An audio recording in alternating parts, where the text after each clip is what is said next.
রহমতুল্লাহি ওয়া বারাকাতুহু।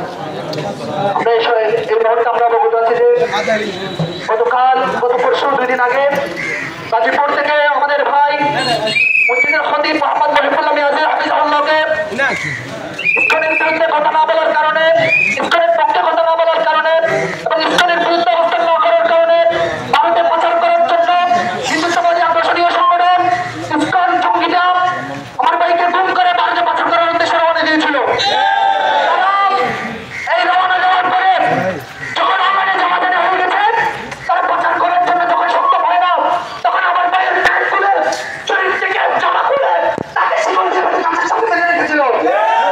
আজকে আমরা যে পদযাত্রা দেখতে পেয়েছি, আজকের এই পদযাত্রা থেকে আমাদের অতি শীঘ্রই বার্তা দেয়, অতি শীঘ্রই আমাদের এই সমস্ত জনতা ইসলামের বিপ্লবের দিবে এবং আল্লাহ জমিনে আল্লাহর দিন কায়েমের জন্য আন্দোলন করে যাবেন ইনশাআল্লাহ।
উপস্থিত সম্মানিত আমার তৌহিদি জনতা, আসসালামু আলাইকুম ওয়া রাহমাতুল্লাহি ওয়া বারাকাতুহু। আজকে অত্যন্ত বারাকাতুল দরিয়া আপনাদের সামনে উপস্থিত হয়েছি। আপনারা জানেন বিগত বছরের আমাদের নামে একটি ট্রেন এখনো তা চলমান আছে এই বাংলাদেশে। তার মধ্যে অন্যতম এই ইসকন তাদের এজেন্ডা আরো বেশি ভাবে বাস্তবায়ন করে যাচ্ছে বাংলাদেশে। আপনারা চেষ্টা করেন না বলে কেমন, আমি বলবো এটা আপনারা পরিকল্পিতভাবে একটা মসজিদের খতিবকে কিভাবে